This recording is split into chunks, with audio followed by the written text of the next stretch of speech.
Okay, welcome back, ladies and gents. And do you remember a while back when I said, what do you think happens in Ukraine when they actually lose the bulk of their men due to this ongoing war between Russia and Ukraine? And what we talked about and what I theorized was that the next thing we would see was the EU or even NATO getting involved and sending men and women now. It's men and women, boots on the ground. Well, we've just had some pretty disturbing news out actually, which we're going to have a look at in today's video. And I think this really explains what was happening about 3 or 4 weeks ago, where I said, isn't it interesting how every mainstream media is saying the same thing about conscription and about how preparing people, how we will have to fight in Ukraine, boots on the ground, as it were. And I said it was very unusual, and they usually do that when they're trying to prepare the public for something, because they don't want to do it straight away, because then people panic. So they have to do it softly. Now, the other thing is, do you remember we talked about those Red Sea cables that carry all the internet traffic? Yeah, those cables. Well, the ones the experts said the Houthis could never in a million years actually attack because they haven't got the equipment. Yeah, those cables. Well, we'll talk about that if we have time in today's video as well. So let's get into the studio share here then. And this is going to be a bit of a wild one. Well, when aren't they wild actually? I think all of these videos are wild ones at the moment. So let's have a look. Here we go. Slovak PM says Western states consider bilateral deals to send troops to Ukraine. Oops, was he supposed to say this? This was on the 26th of Feb, so 2 days ago.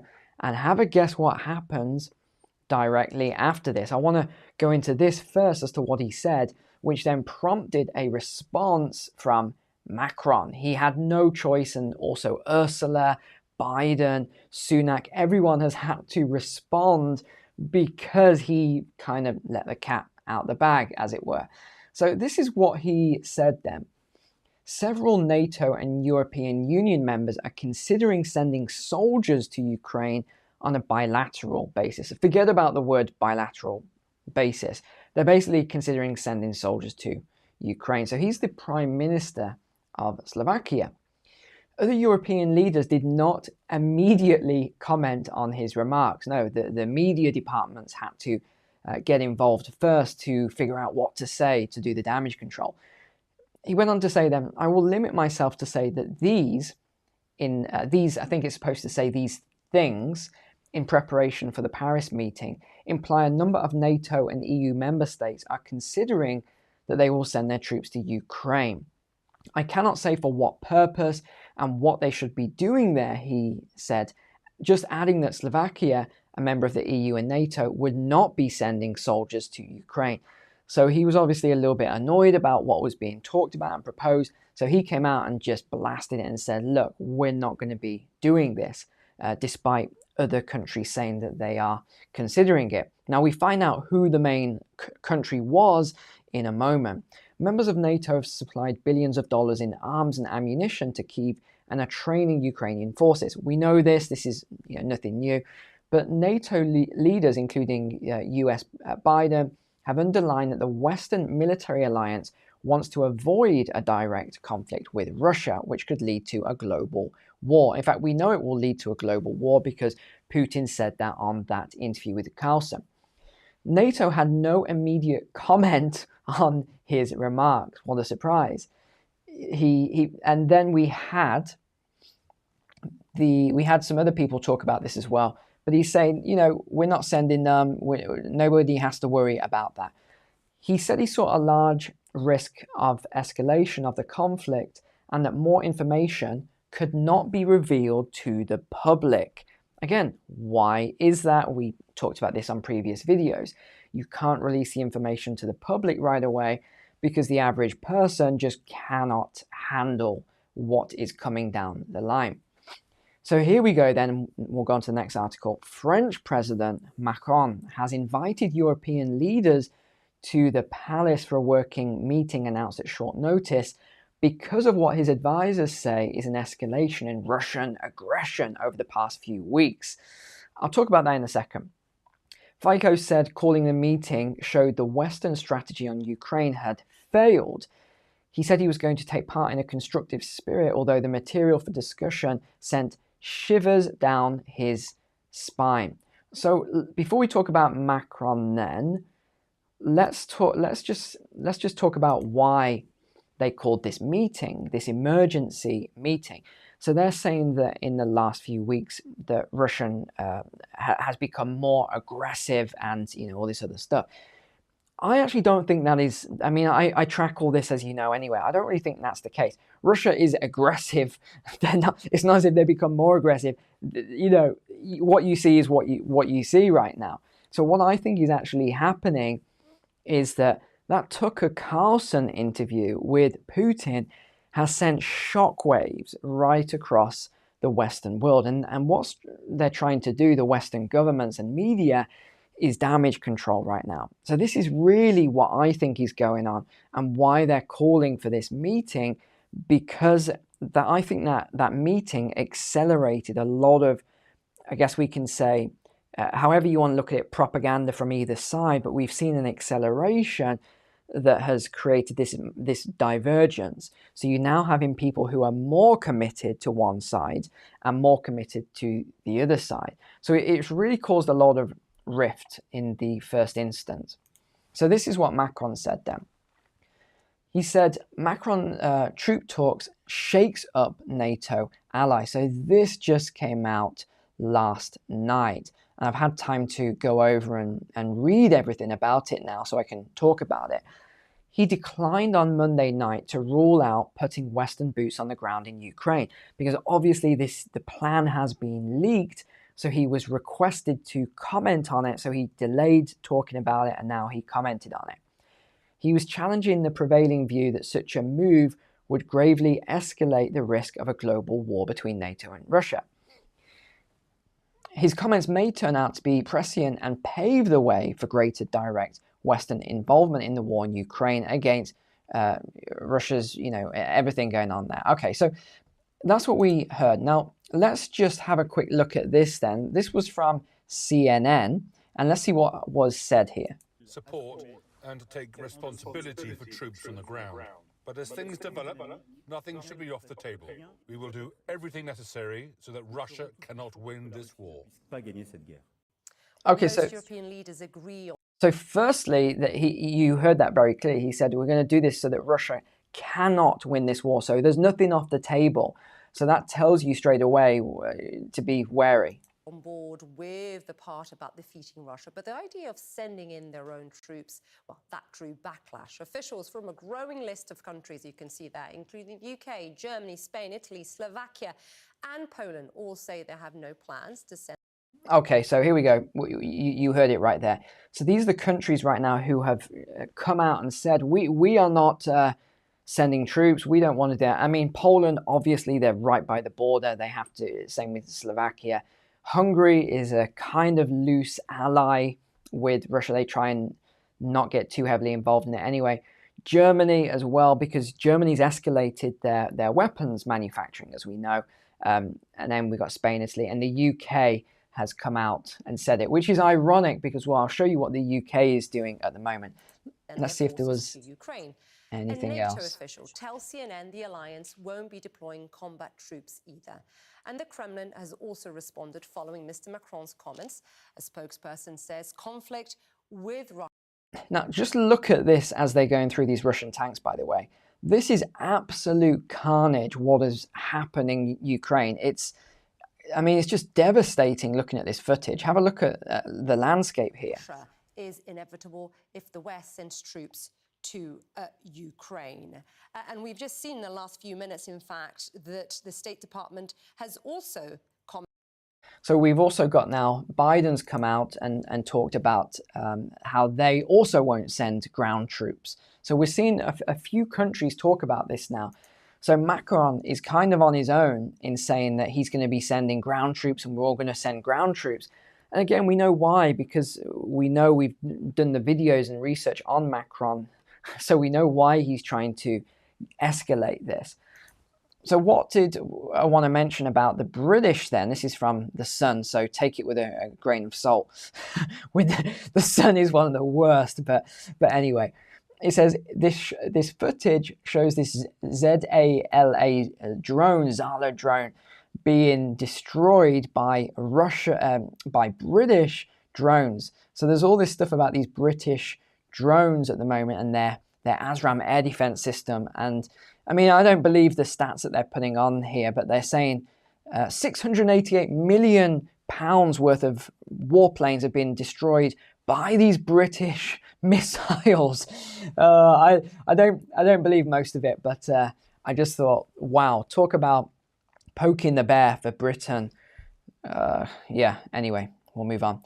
So we also had this CNN article, and it was from General Petraeus. And I was very surprised that they put this article out. CNN put out an article by Petraeus. Remember the background with General Petraeus. He said, and they put this out, that Ukraine is basically losing the war with Russia. CNN put that out. I've never seen them put anything out like that. And then, I mean, there's all these articles on either side anyway. But I was very surprised that they put that out. What else happened? Ursula had to come out on behalf of the EU and said that we should all be prepared for the risks of war and need to urgently rebuild our armed forces. So she's talking about an EU, I mean, she's always talking about this EU army that is going to be built, this EU army that the EU is going to be in control of, not the European countries. That is what she's really aiming for here. So there was a big article on this. Let's move on to what's actually happening. So this is from the Defense Post here then. And these are the Romanian SF just doing their drills at the moment, breach drills.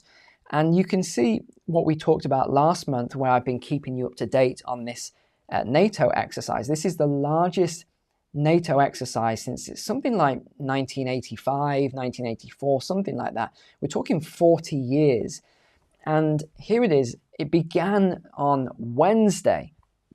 This is the biggest exercise since the Cold War. Even a US warship, I mean, gosh, a US warship is going on this exercise. 90,000 troops. This is a 3-month-long exercise. And they're saying the exercise is designed to test its defenses in the face of Russia's war on Ukraine. However, let me tell you why that just doesn't make any sense. You look at the equipment being sent there, and it's all, and you look at the exercise itself, and you even look, you can read some of the plans for the exercise. It's all about how they would actually conquer Russia. So it's an invasion of Russia, but they say it's in defense of the EU and in defense of NATO. So you've got to take what they say with a pinch of salt when you're reading through this. Again, not getting into sides with everything. I'm just saying you want to actually read through the documents properly, because they're saying that this is a defensive exercise. But actually, none of it is really defensive. It's all talking about attack. It's all basically attack-based stuff. What else here? It's a clear demonstration of our strength, unity and determination to protect each other. It's designed to simulate a 31-nation response to an attack. And this is all to do with Article 5. It'll be composed of a series of smaller drills and will span from North America to NATO's eastern flank, close to the Russian border. If that isn't sort of antagonizing Russia even more, I don't know what is. I've said before, it's more likely to cause a response than to scare Russia. You start putting all these troops right on their border. 90,000 troops, fighter jets, you've got warships, you've got tanks and all sorts of vehicles there. Here we go. This is so 1988. and then here's a little bit more on equipment being sent. Western ammo stocks at bottom of the barrel. Again, this is from CNN. You would not expect this from CNN. So why am I bringing this up? Because this is what's actually happening. Germany is now looking to buy ammunition from India in order to send to Ukraine. Now, I'm not sure if this is going to work because India is very loosely associated with Russia. BRICS, Brazil, Russia, India, China, South Africa, and then we've got the 5 new countries that are now part of it. So it's very unusual that Germany, who is now moving their economy or their industrialization of their economy to be a warlike economy. We covered that last week or the week before. But we've also got France and the Netherlands. They're backing the plan to buy non-EU ammo as well. So what is this saying? What is this signaling? It's signaling that the EU just hasn't got the ammunition that they said they had. What was it? 1 million shells or 1 million bullets that Macron pledged and promised? Well, that just didn't transpire. This is the other thing that's going on right now. Sweden is about to move towards NATO ascension. Here it is. On Monday, the Hungarian parliament finally voted in favor of Sweden's membership, providing that all the admin between Hungary and Washington goes to plan, because Washington's heavily involved in it. It could be a matter of days before Sweden's flag is flying outside NATO's HQ in Brussels. Now, there's a couple of concerns with this, and I'll tell you why the US is so heavily involved in pushing this, because it's going to put 17 of its military bases in Sweden. Where Sweden, it is right there. Here's Russia, here's Sweden, and Finland, by the way, is already a member. And Finland has 15 US military bases. So you can see where this is going. You really can see where this is going. Now, how much time have we got? How much time? Okay, let's real quickly, in a couple of minutes, what did we talk about with these Red Sea cables? It was impossible. They could never be attacked. Nothing, all this sort of stuff. Well, they've just been damaged. We don't know who's damaged them. The Houthis haven't claimed responsibility for it at the moment, but 4 subsea cables have been damaged off the coast of Yemen. Is that a coincidence that it's off the coast of Yemen? I don't think so.